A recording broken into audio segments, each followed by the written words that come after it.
Welcome back once again in program सुबह का सितारा। तो नाज़रीन, प्रोग्राम के इस हिस्से में हम बात करेंगे कि जो हम खानों में गलत इंतखाब करते हैं, गलत चॉइसेस करते हैं, लेकिन क्या करेंगे, खाने भी इतने लजीज तरह के होते हैं, हमारे यहाँ के हाथ रोकना मुश्किल हो जाता है। लेकिन फिर होता क्या अनफॉर्चुनेटली कि जो हमारी सेहत है, हमारी हेल्थ, वो बहुत कॉम्प्रोमाइज़ हो जाती है। आज हम बात करेंगे कि जो हमारे खानों में ऑयल की मिकदार ज़्यादा होती है, या जो फ्राइंग चीज़ों की जो तली हुई चीज़ें हैं, बच्चे बहुत शौक़ से खाते हैं, नौजवान बड़े शौक़ से, बड़े शौक़ से खा रहे होते हैं। फिर जो हमारे हाइटी प्लेटर्स हैं, उसमें भी जब तक कोई फ्राइंग की तली हुई अशिया ना हो, तब तक हमारी हाइटी इनकम्प्लीट है। तो बेसिकली ये कितना अलार्मिंग हो सकता है अगर हम अपना डाइटरी हैबिट चेंज नहीं करते हैं, उसमें कोई ट्रांसफॉर्मेशन नहीं लेकर आते। इन तमाम सारी सूरत हाल पर बात करने के लिए हमारे साथ इन कॉन्वर्सेशन है जनाब doctor Samra Sabir. She is a dietitian, expert, professional. तो उनसे आज हम जानेंगे कि हमें अपने खानों में क्या क्या तब्दीलियां लाने की ज़रूरत है। अस्सलाम वालेकुम एंड वेरी गुड मॉर्निंग। कैसी हैं डॉक्टर? मैं ठीक ठाक, आप सुनाएं, आप ठीक हैं? मैं बिल्कुल ठीक हूँ। और सबसे पहले तो हम बात करेंगे घर के खाने की, क्योंकि बाहर के खाने की तरफ मैं जाऊँगी और बात करूँगी रेस्टोरेंट्स के जो हमारे खाने होते हैं। हमें ऐसा लगता है कि हमारे जो घर के खाने हैं बस वो बेहतरीन है और वो बिल्कुल ठीक है, लेकिन अनफॉर्चुनेटली हम इस बात से इतने अवेयर नहीं होते कि खाने में जो हम भर कर घी का इस्तेमाल कर रहे होते हैं या तेल का इस्तेमाल कर रहे होते हैं, तो बात तो फिर वहीं तक आप पहुंचती है। देखिए, सबसे पहले तो हमें घर के ऑयल चेंज करने की ज़रूरत है। मैं ये नहीं कहती हूँ कि आप लोग बहुत ज़्यादा हाईली कॉस्ट वाले ऑयल्स लें या कुछ ऐसे ऑयल्स लें जो बहुत एक्सपेंसिव हैं। आपकी पहुँच में रह के जो भी आप ऑयल एटलीस्ट परचेज़ कर सको, घी से हट जाओ। जो हमारा मेन मकसद है, आपने घी इस्तेमाल नहीं करना, वो कोई भी है, वो देसी है या वो जो डाल्टा है, कोई भी है, लेकिन आपने जो है ना ऑयल पे शिफ्ट होना है। वो आपकी रेंज के अकॉर्डिंग जिस बजट में आए आप उस ऑयल पे शिफ्ट हो जाएं। सबसे पहले ये बात। और दूसरा ये बात कि हम बहुत ओवर कुकिंग कर लेते हैं, या तो बहुत ओवर कुकिंग कर लेते हैं ज़्यादा ऑयल में, और या हम ऑयल ही बहुत ज़्यादा डाल देते हैं। तो इस चीज़ से भी परहेज़ करना है। और वैसे भी ये रमज़ान चल रहा है, तो इसमें तो बहुत ज़्यादा चीज़ों के लिए ज़रूरी है कि जितना आप लोग कम ऑयल इस्तेमाल करोगे, उतने ही आपका रमज़ान भी सेटिस्फाइंग गुजरेगा और आपकी हेल्थ भी कॉम्प्रोमाइज़ नहीं होगी। अच्छा, वो कहते हैं ना कि जब तक घी नहीं डलेगा, तेल नहीं डलेगा, तब तक तो जायका नहीं आएगा। और आप देखेंगे कुछ लोगों के घरों के अगर खाने देखें तो उसमें बाकायदा जो यूज़ किया जाता है, हमारे पंजाब में ख़ास, आई डोंट नो कि वो दूसरी साइड पे कराची या सिंध में बोलते हैं कि नहीं, तरी आनी चाहिए जी ऊपर। सो वो भाई क्या होती है? वो तो तेल की लेयर होती है, पूरी घी की लेयर होती है। बीइंग अ डाइटिशियन, वो हमारे लिए ना कह लो कि एक किसी तरह का एक जहर ही है। जहर है, ठीक है, वो बिल्कुल जहर है। अगर जहर से कम हम इसको कोई और नाम दे भी नहीं सकते, ठीक है। वो आपको हाई कोलेस्ट्रॉल की तरफ लेके जाता है, आपको हार्ट अटैक के रेट ज़्यादातर उस चीज़ से बढ़ते हैं। हमारे पाकिस्तान, आपको पता है, डायबिटीज़ और हार्ट डिसीज़ को लेके हम लोग टॉप लिस्टेड है, ठीक है। ये क्यों है? क्यों? इसी वजह से है कि हम लोग तरियों वाले सालन खाते हैं, हम बहुत ज़्यादा ऑयली चीज़ें खाते हैं। और यही चीज़ ज़रूरी नहीं है कि अगर मैं यहाँ पे एक बात ऐड करूँ कि शुगर सिर्फ मीठी चीज़ों से हो, ठीक है, वो भी इन्हीं फूड से होती है। खाने की हर चीज़ में शुगर है। हाँ, वो ये जो ऑयल कंटेंट है, ये भी हाई फैट है, कोलेस्ट्रॉल है, ठीक है, इसके अंदर ये कार्बोहाइड्रेट है, यही हमें डायबिटीज़ की तरफ लेके जाता है, यही हमें जो है ना हार्ट डिसीज़ की तरफ लेके जाता है।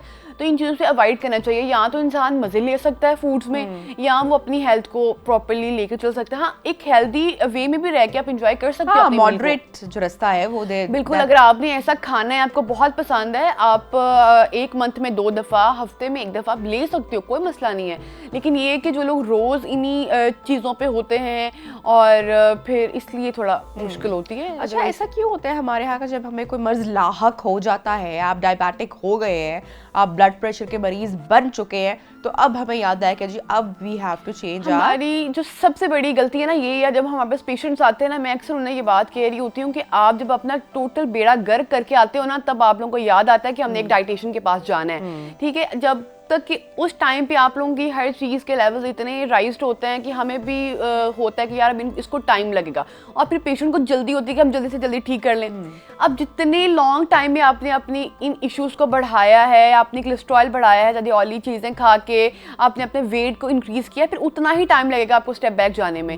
तो इसका मैं हर दफ़ा हर शोज़ में मेरा ज़्यादातर यही होता है कि एक मॉडरेशन में रह के कहें, आप सारा कुछ खा सकते हैं, कोई चीज़ मना नहीं है। बीइंग अ डाइटिशियन, मैंने तो मतलब जो लोग बेड रिडन होते हैं, जो कोमास में होते हैं, हम उनकी एनजी फीड बनाते हैं, खुराक की नालियों के जरिए उनको खुराक देते हैं। हम तो उन लेवल पे भी जाके कुछ सारा कुछ बंद नहीं करवाते। हम कहते हैं उस लेवल पे भी अगर आप मॉडरेशन में रहो, आपको सारा कुछ अलाउ है, हर बीमारी में आपको सब कुछ अलाउ है।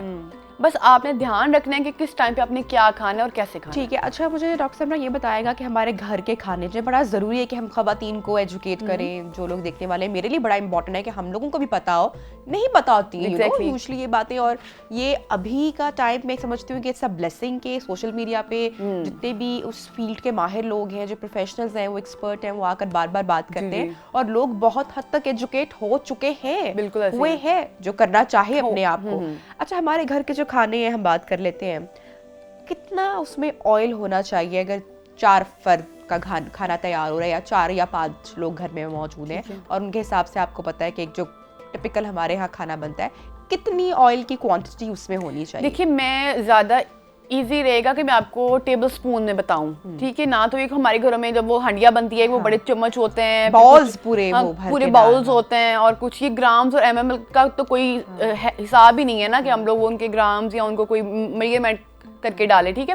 अगर मैं टेबल स्पून की बात करूं तो बीइंग अ डाइटिशियन, जब हमारा रिसर्च वर्क था, जब हमसे खाने बनवाए जाते थे कि भाई आप लोगों को खुद आते हैं, आप लोगों को खुद पता है कि इतने लिमिट में रह के हमने ये बनाना है, ताकि वही आप आगे पेशेंट को कभी बता सकें। तो अगर मैं बात करूं तो हम लोगों ने तो 2-2, 3-3 लोगों का खाना 3-3, 4-4 चम्मच में भी बनाया हुआ है। बन जाता है, बहुत सेटिस्फाइंग बनता है, बहुत टेस्टी बनता है। ये सिर्फ उन लोगों को वो इशू करेगा जिन्हें बहुत तरी वाले सालन खाने की आदत है।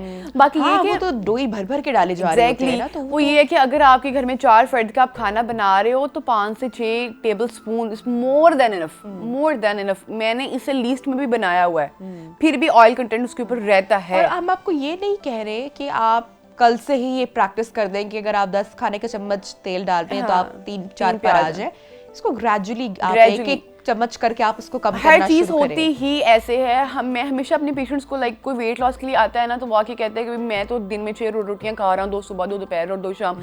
हमारा भी ये है और अगले बंदे का भी ये है कि उनको सब फौरन से मना नहीं करते। अगर वो 6 खा रहा है, पहले वो 5 पे आए, फिर वो 4 पे आए, फिर वो 3.5 पे आए। इस तरह कर करके आप कम करोगे अपनी ईटिंग हैबिट्स को, अपने लाइफस्टाइल को। जो हमारा ना सबसे बड़ी गलती आपको पता क्या है, हम लोग को लगता है कि ये सिर्फ हमें एक लिमिट टाइम में करना है। अगर रमजान है तो रमजान में ऑयली फूड्स नहीं खाने और फास्ट फूड्स नहीं खाने, सारे टारगेट्स हमने यहाँ पर ही, हमने इधर ही वेट लॉस करना है, इधर ही हमने ऑयली चीज़ें नहीं खानी। लाइक कोई बंदा अगर कोई पेशेंट है, कोई बीपी का पेशेंट है, उसे लगता है कि मैं 2-3 महीने ये प्रेस करूंगा मैं ठीक हो जाऊंगा। आप जब इस सोच से हटोगे तब आप कहीं पर जाके स्टैंड ले सकोगे। इस चीज़ को अपने लाइफस्टाइल बनाना है। जब कोई चीज़ आपकी लाइफस्टाइल बनेगी तो फिर आप सालों साल जिएंगे भी और एक हेल्दी वे में भी जिएंगे, और आप जो है ना डिफरेंट फूड्स को एंजॉय भी करेंगे।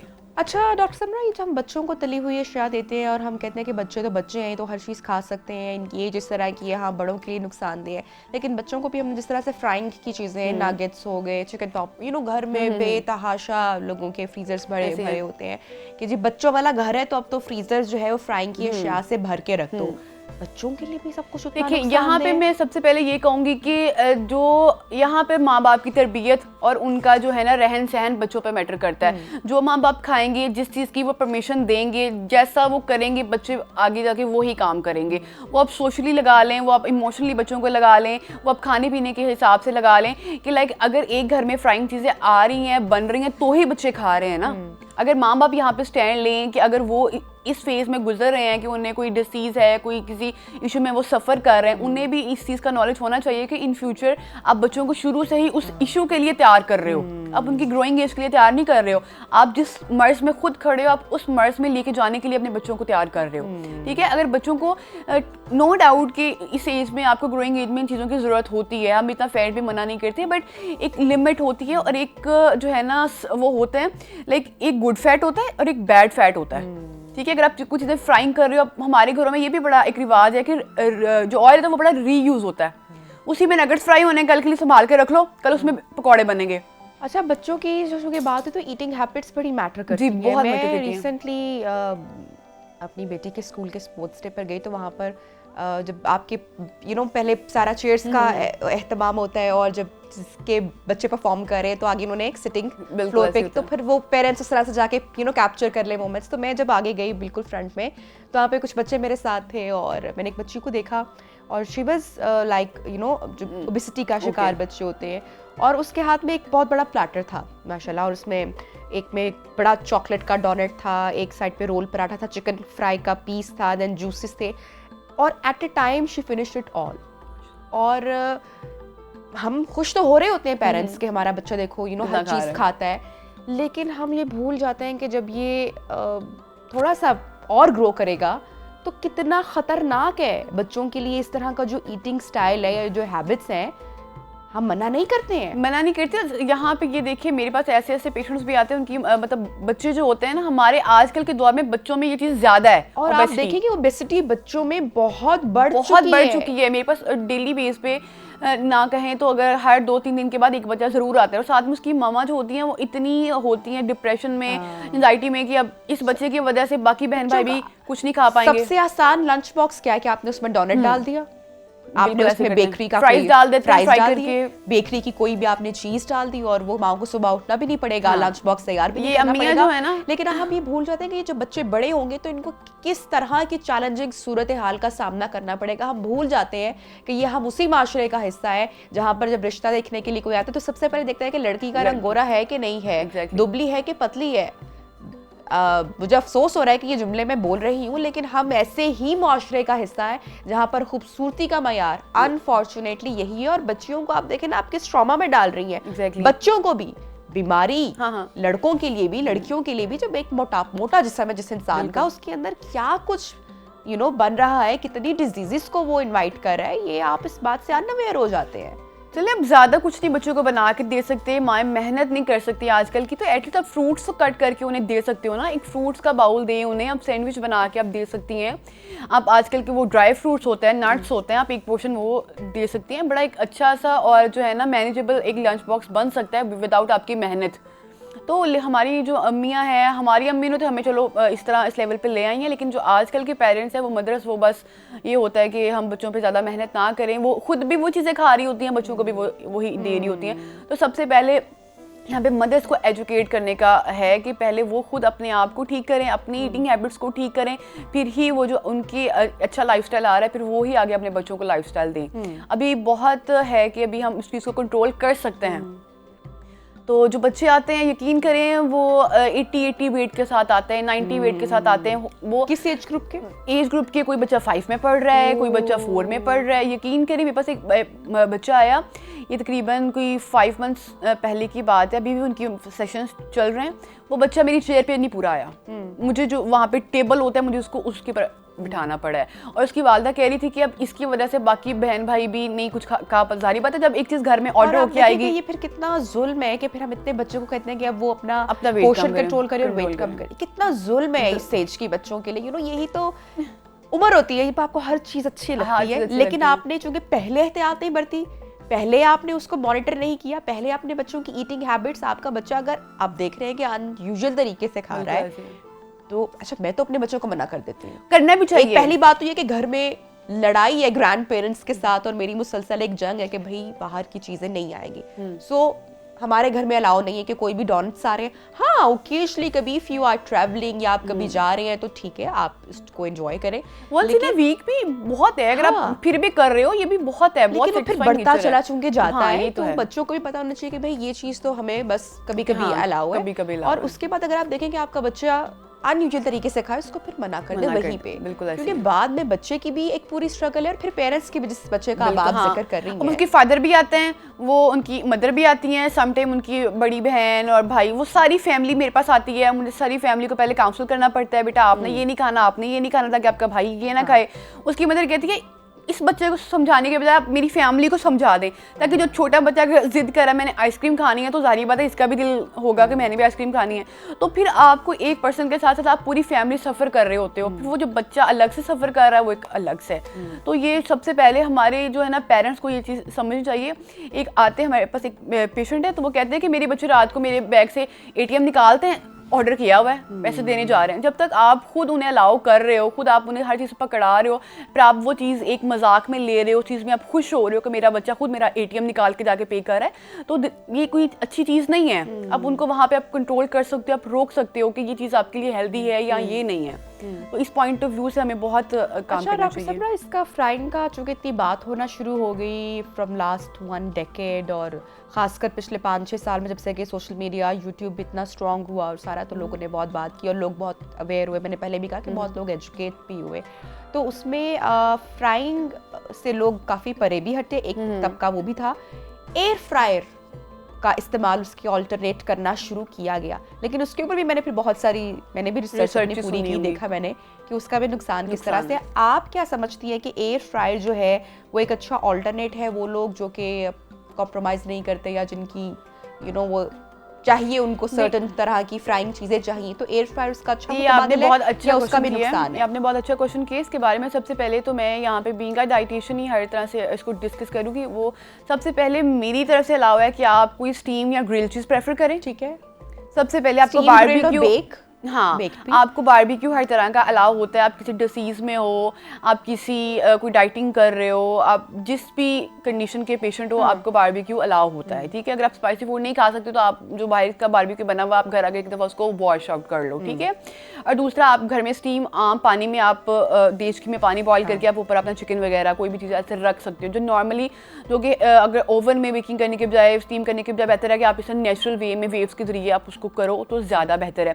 बाकी अगर हम लोग उसकी बात करें तो वहाँ पे ये है कि उसके कुछ रिसर्चेस ठीक भी कहती हैं, कुछ रिसर्चेस गलत भी कहती हैं। हाँ, अगर आपने उसका इस्तेमाल करना है तो ये नहीं है कि आप डेली वही कर रहे हो, डेली वही कर रहे हो, ठीक है। उसके अंदर भी कुछ ऐसे रेडिएशन होते हैं, कुछ ऐसे वेव्स होते हैं जो कि कैंसर सेल्स प्रोड्यूस करते हैं। और ये है कि आपको फिर डेली यूज़ नहीं करना कि भाई मैं आज भी इसी में कर लूँ, कल भी इसी में कर लूँ, फिर आप उसको अपना बिल्कुल वही। देखिए, हमारी यही तो गलती है कि हमें कुछ नई चीज़ मिलती है ना, में एक्चुअली कोई भी चीज़ नहीं है। हमारी गलती ये है कि हमें कोई नई चीज़ मिलती है ना, हम कहते बस अब यही है, ठीक है। तो उसमें ये है कि आप once in a week, twice in a week, और जो है ना महीने में एक दफ़ा या 2 दफ़ा अगर आप उसके अंदर कुछ कर रहे हो एयर फ्राई, तो इसमें कोई इशू नहीं है। किसी चीज़ को भी अपना जो है ना लाइफस्टाइल में परमानेंट एडिशन के लिए नहीं लाना। बेहतर है कि आप बारबेक्यू या ऑयल, वो जो नेचुरली स्टीम होता है चीज़ें, वो करें तो ज़्यादा प्रेफरेबल है। अच्छा, अब डॉक्टर साहब ना उन लोगों की बात कर लेते हैं जिन्होंने रमज़ान में खूब पकौड़े खाए और हाथ बिल्कुल नहीं रोका, अब वज़न भी बढ़ गया है, अब दूसरे मसाइल भी बढ़ गए हैं। किसी ने इतनी ये शिद्दत से ये समोसे, पकौड़े और फ्राइज़ वगैरह चीज़ें खाई हैं, अब इनके लिए बेहतर है कि या तो आपने नियरेस्ट डाइटिशियन से अब ये कंसल्ट करें, क्योंकि उनकी पहले हमें मेडिकल रिपोर्ट्स चाहिए होंगी, ठीक है। मेडिकल रिपोर्ट्स चाहिए होंगी और जब कितना फैट डिपॉजिट हो गया बॉडी में, आपने कितना बॉडी में स्टोर कर लिया, आपका कोलेस्ट्रॉल कहाँ पे जा रहा है, आपकी बॉडी की बाकी कंपोजिशंस कहाँ पे हैं, उसके बाद ही फिर हम हर चीज़ कोई ना कुछ चीज़ बता सकते हैं। लेकिन अगर कोई चीज़ अफोर्डेबल नहीं है, अगर आप किसी डाइटिशियन के पास नहीं जा पा रहे हो या आप किसी ऐसे एरिया में हो, तो बेहतर है कि उस टाइम में आप अपने पानी की कंजप्शन, अपने फ्रूट्स की कंजप्शन को ज़्यादा कर दें, ताकि जो आपकी बॉडी के अंदर है ना फाइबर का इंटेक ज़्यादा हो जाए और फिर थोड़ा सा नॉर्मल हो सकता है। इस टाइम में जब आप इतनी ओवर फास्ट फूडिंग वो कर लेते हो तो आपका स्टमक भी डिस्कम्फर्ट हो जाता है। तो इसमें बेहतर है कि आप पानी पिएं, प्रीबायोटिक प्रोबायोटिक जो आपकी डाइट होती है, दही वगैरह खाएं, ऐसी चीज़ें लें तो वो थोड़ा सा कम हो सकता है। अच्छा डॉक्टर साहब, हमने बहुत सारे जो लोग जो कि तली हुई अशिया खाते हैं और जो लोग अपने खाने में इतना परहेज़ नहीं बरतते हैं, वाटर, चाय पीते हैं, जैसे कि चाय कैफीन लेते हैं या कॉफ़ी लेते हैं, तो उसके बाद पानी भी आपको उतना पीना, लेकिन ये सब नहीं हो रहा।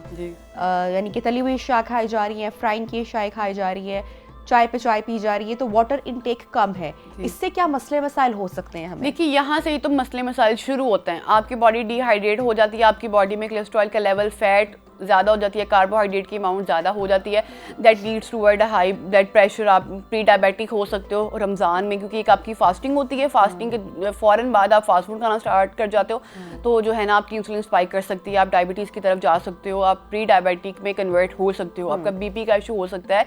अगर किसी को पहले बीपी का इशू है या किसी का पहले ही कोलेस्ट्रॉल बॉर्डर लाइन पे है, तो वो बहुत नियर होता है हार्ट अटैक के रिस्क पे, ठीक है। और अगर आप पूरे रमज़ान में एक पेशेंट कह लें कि वो कोई पेशेंट है किसी चीज़ में डायग्नोस्ड है, फिर भी वो ये चीज़ें अपनी रेगुलर बेस में लेके आ रहा है, तो ये एक पैरेलल सिम्टम है कि आपको पैरालाइज भी हो सकता है। आपको ऐसे जितना फास्ट फूड ज़्यादा खाओगे, जितना ऑयली फूड ज़्यादा खाओगे, that leads to multiple issues. अच्छा, एक तो हमारे खाने का इंतखाब गलत है, चॉइसेस गलत है, और उसके बाद अब मेरा इशारा है कि जो रात की तरफ खाते हैं, रात में खाते हैं, लेट नाइट हमारे यहाँ आप बाहर देखें तो जितने भी राइडर्स होते हैं, junk food, pizzas, burgers, chicken fry, ये सब कुछ चूँकि हमारी जो स्लीपिंग हैबिट्स हैं वो भी डिस्टर्ब है, वो भी ख़राब है, तो ये सब कुछ रात को खाना, एक तो गलत हम खा रहे हैं और फिर रात को खा रहे हैं, जो कि आराम के लिए, कि आपको तो बिल्कुल उस टाइम नहीं खाना चाहिए।